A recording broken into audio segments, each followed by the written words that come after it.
Hello guys, this is Swati and मैंने stranger things season 4 volume 1 पूरा complete कर लिया है, जिसमें मैंने एक वीडियो एलैबोरेट फॉर्म में बनाया भी था, जिसमें मैंने उसकी पूरी स्टोरी अच्छे से एक्सप्लेन करी है। And that video was of 45 minutes, थोड़ा ज़्यादा बड़ा हो गया था, बट क्योंकि इसके जो 7 एपिसोड्स हैं वो ऑलरेडी 1 घंटे से बड़े बड़े हैं, तो उनकी सारी स्टोरी एक जगह कंपोजिट फॉर्म में प्रेजेंट करने में मुझे इतना देर लगी। और उसमें मैंने बहुत अच्छे से एक्सप्लेन की है पूरी स्टोरी, बट वो व्यूअर्स जो बहुत छोटा वीडियो देखना पसंद करते हैं, कॉम्पैक्ट फॉर्म में देखना पसंद करते हैं, उनके लिए एक शॉर्ट वीडियो बनता है। So here I am making short video for all the short video viewers. इसमें मैं अपने कुछ पॉइंट्स बताऊंगी जो मुझे लगता है कि जो सीज़न देख रहे हैं या जो इसके फैंस हैं या जो फर्दर देखेंगे उनको पता होने चाहिए। So first thing is that कि इसमें एल फिर से अपनी जो है जहाँ पे वो शिफ्ट हुई है कैलिफोर्निया में, वहाँ पर जो उसने नया हाई स्कूल ज्वाइन किया है वहाँ पर उसको बहुत प्रॉब्लम हो रही है, लोग उसको बुली कर रहे हैं और वहाँ पे एडजस्ट नहीं हो पा रही है। उसकी पार चली गई है, वो बहुत कंफ्यूज है, अपने डैड को जो हॉपर है उनको भी बहुत याद करती है। तो ऑल इन ऑल उसकी सिचुएशन बहुत अच्छी नहीं है। विल भी एज सच उसको बहुत ज़्यादा सपोर्ट करते हुए नहीं दिखता है, वर्बली भी नहीं दिखता है, बहुत शांत सा विल भी दिखाया गया है इसमें। फिर धीरे धीरे उसकी अगर टाइमलाइन की बात करते हैं तो उसमें उसको फिर से रिटर्न ऑफ पापा होता है, जो उसके वहाँ पर डॉक्टर बैनर दिखाए गए थे वो फिर से वापस आते हैं और वो हेल्प करते हैं एल को अपने पास्ट को याद करने में, जिसकी वजह से उसने बहुत सारी मेमोरीज़ जहाँ पर अपनी ट्रैप कर रखी हैं, उसको अपना पास्ट क्लियर नहीं है, जो उसको बार बार ट्रॉमेटाइज़ करता है। उसको वहाँ पर जो एक बनी हुई है एक ग्रंथि जिसे कहते हैं उसको खोलने में हेल्प करते हैं, जिससे वो धीरे धीरे अपनी पावर जो लूज़ कर चुकी है वो रिगेन कर लेगी। और वो जो प्रोसेस होता है जिसमें एल अपनी फिर से पास्ट मेमोरीज़ को विज़िट करती है, वो हमें धीरे धीरे जो है बहुत सारी स्टोरीज़ उससे खुलती चली जाती हैं। उससे वहाँ पर 001 जो था एक, जिसके बारे में कभी भी पूछते थे तो वो कहते थे कि वो कोई एग्जिस्ट नहीं करता है, उसके बारे में पता चलता है। उसकी बहुत ही इंट्रीगिंग स्टोरी पता चलती है, उसने कैसे एल को बहकाया था और उससे अपना मतलब निकाला था। और जितने सारे अभी तक एल हमेशा फ्लैशबैक में देखती थी कि बच्चों की डेथ हुई है वो उसकी वजह से हुई है, वो पता चलता है कि वो एल की वजह से नहीं थी, वो 001 की वजह से थी। और 001 के बारे में भी बाद में बहुत सारी इंटरेस्टिंग चीज़ें पता चलती हैं। एल का जो है और फिर दिखाते हैं कि एल अपनी पावर को गेन बैक कर ली है। तो वो जो सेक्शन है एल का वो काफ़ी इंटरेस्टिंग चलता है। अब अगर इधर वापस आते हैं हॉकिंस में कि यहाँ क्या हो रहा है, तो हॉकिंस में एक नया मॉन्स्टर आ गया, एक नया विलेन आ गया है विक्ना के नाम से, जिसे डस्टिन और मैक्स विक्ना के नाम से कहते हैं। और वो क्या करता है, वो जो बच्चे हैं जिनका फ्रेजाइल माइंड है या किसी पास्ट ट्रॉमा को उन्होंने फेस किया है, उनके ऊपर अटैक करता है, उनके माइंड्स की जो फ्रिजिलिटी है उसका यूज़ करता है और इस तरीके से अपनी साइकिक पावर का यूज़ करता है कि उनको डिल्यूजनल बना देता है। उसको 1 हफ्ते का टाइम लगता है ये करने में और उनको डिल्यूजनल बना देता है। उनको बहुत सारा जो है हेलुसिनेशन होने लगता है। उसमें वो ग्रैंडफादर क्लॉक दिखाता है हेलुसिनेशन में, उनको एक तरीके से पीड़ित भी करता है, बच्चों को हेडेक्स देता है, नोज ब्लीड्स देता है, नाइटमेयर्स होते हैं, इंसोम्निया हो जाता है, रात भर सोते नहीं हैं बच्चे। तो ये सारी चीज़ें वो बच्चों पे करता है और जो वीक माइंड्स होते हैं उनको टारगेट करके वो उनकी एक तरीके से प्रेडेटर की तरह उन पे करता है और उनकी एनर्जी सक कर लेता है।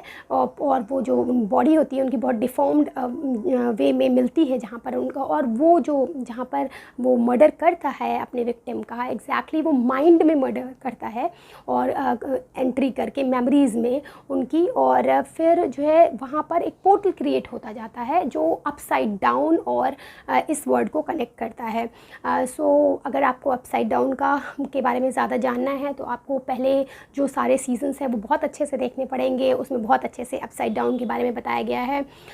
तो यहाँ पर इन सारी चीज़ों में बिजी है डस्टिन एंड लूकस की sister Erica and Nancy, Robin and Steve. ये सारे लोग विक्ना से डील कर रहे हैं। जेन अपनी पावर रिगेन कर रही है अपने पापा के साथ मिलकर दोबारा अपनी पास्ट मेमोरीज़ में जाके। और नैन्सी और जो ये रॉबिन है ये एक और साइड में जाते हैं पता करने के लिए कि विक्ना कौन हो सकता है, क्योंकि ऐसा बोलते हैं लोग कि ये विक्टर क्रिल ने एक मर्डर किया था, उस तरीके से ये मर्डर्स हो रहे हैं फिर से बच्चों के। और विक्टर क्रिल के पास ये नैन्सी और रॉबिन विज़िट करते हैं। वहाँ पर जो विक्टर क्रिल बने हैं वो फ्रेडी क्रूगर हैं, जो मूवी में फ्रेडी क्रूगर का रोल प्ले किया था उन्होंने। अब वो खुद हॉन्ट हो रहे हैं, जो ड्रीम्स में जाके पहले हॉन्ट करते थे। एंड वो बताते हैं कि उनकी फैमिली में एक डिमोनिक प्रेजेंस थी जब वो नए घर में आए थे, और उनका जो परिवार था वो इसी तरीके से वो सारे लोग एक एक करके मर गए थे। उनकी वाइफ, उनकी बच्ची और उनका जो बच्चा था वो कोमा में 1 हफ्ते रह के फिर मर गया था।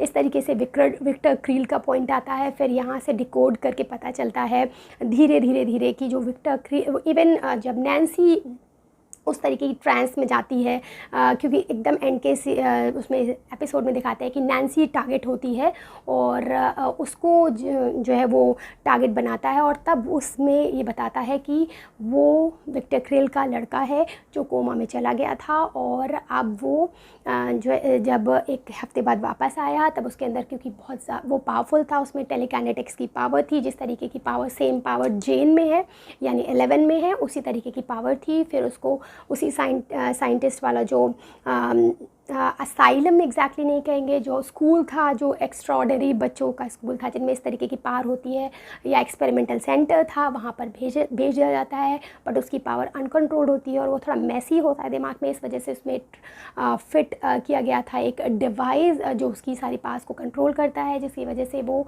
रिटेलिएट नहीं कर पा रहा था, अपने मन की चीज़ें नहीं कर पा रहा था। और उसने फिर वही था 001, और उसने फिर एल का यूज़ किया और अपने उस ट्रैकर डिवाइस को निकलवाया, जो भी इसको कंट्रोल की हुई थी उसका डिवाइस, उसको निकलवाया एल के को मिसयूज़ करके, उसको मिसगाइड करके।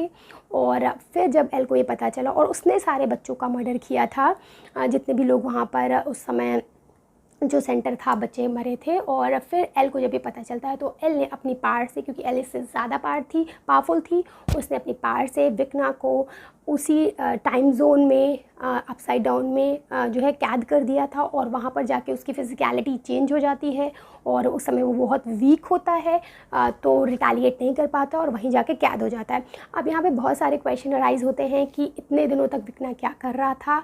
तो जो मेरी थेरी है उसके अकॉर्डिंग, क्योंकि वो एल को बहुत वीक हो गया था जैसे मैंने आपको बताया, और रिटेलिएट नहीं कर सकता था, इसीलिए वो एल के सामने आ नहीं सकता था। और जब एल अपनी पावर लूज़ कर दी एल ने और दूसरी सिटी चली गई, तब विक्ना ने अपना सारा गेम यहाँ स्टार्ट किया। एंड और एक क्वेश्चन होता है जो मुझे अभी क्लियर नहीं हुआ है कि क्यों जो अपसाइड डाउन में विक्ना का जो चीज़ दिखाते हैं वो 1983 में उसी टाइम पर ही रुकी हुई है जब विल जो है वो हुआ था, अपसाइड डाउन में गया था, वो उसी जगह पर रुकी हुई है। जो सीज़न 1 में जो टाइमलाइन दिखाई थी उसी टाइमलाइन में वो फिक्स्ड है अपसाइड डाउन। एंड वो दिखाया है कि माइंड फ्लेयर अपसाइड डाउन को रूल करता है। थर्ड चीज़ ये है कि माइंड फ्लेयर रूल कर रहा है या विक्ना उसका असिस्टेंट है, जैसे उसने डेमी गॉर्गन को यूज़ किया था वो उसके असिस्टेंट है, विक्ना असिस्टेंट है। यहाँ पे ये सारी चीज़ थोड़ी कंफ्यूज करती है। एंड देन और भी कुछ चीज़ें हैं, बहरहाल एंड तक जितना भी सीज़न है। और साथ ही साथ एक और चीज़ होती है जो एक चल रही होती है कि यहाँ पर पता चल गया है हॉपर ज़िंदा है, और उसको बचाने के लिए जो जॉयस है और मरे है वो रशिया अलास्का जाते हैं, अलास्का से रशिया जाते हैं। वहाँ पर हॉपर डेमी गॉर्गन से फ़ाइट कर रहा होता है और फाइनली वहीं स्टक हैं, अभी आए नहीं हैं, वो बाद में पता चलेगा। तो मुझे लगता है कि ये जो सीज़न 1 है, जो ये वॉल्यूम 1 है, इसमें एक सुपर हीरो की बिल्डिंग हो रही है जो जेन है, और वो अपनी पावर रिगेन कर रही है। तो सुपर हीरो इन प्रोसेस है मेकिंग। एंड विलन का भी यहाँ पर पीक दिखाई गई है, किस तरीके से विलन अपने पूरे पीक पे है इस समय। तो विलन का भी कैरेक्टर पूरा बिल्डअप इस वॉल्यूम 1 में किया गया है। Hero and villain both are at their maximum अभी तक। और अभी जो एपिसोड्स आने वाले हैं, जो फर्स्ट एपिसोड होगा पापा के नाम से वॉल्यूम 2 का, यानी कि 8th एपिसोड वो पापा के नाम से होगा। तो मे बी उसमें इन दोनों का कुछ दिखाएं या पापा की डेथ हो, मोस्ट प्रोबेबली हो सकती है। एंड जो लास्ट एपिसोड है that is by the name of piggy back. The piggy back उसका मेरा कोई प्रोडिक्शन नहीं है, एंड उसकी लेंथ है 2 hours 30 minutes, तो इट्स अ बिग एपिसोड और एक मूवी तरीके से होगा, तो I am eagerly waiting for this. So do watch this, it's a very very good series, thrilling series to watch. That's it, bye bye.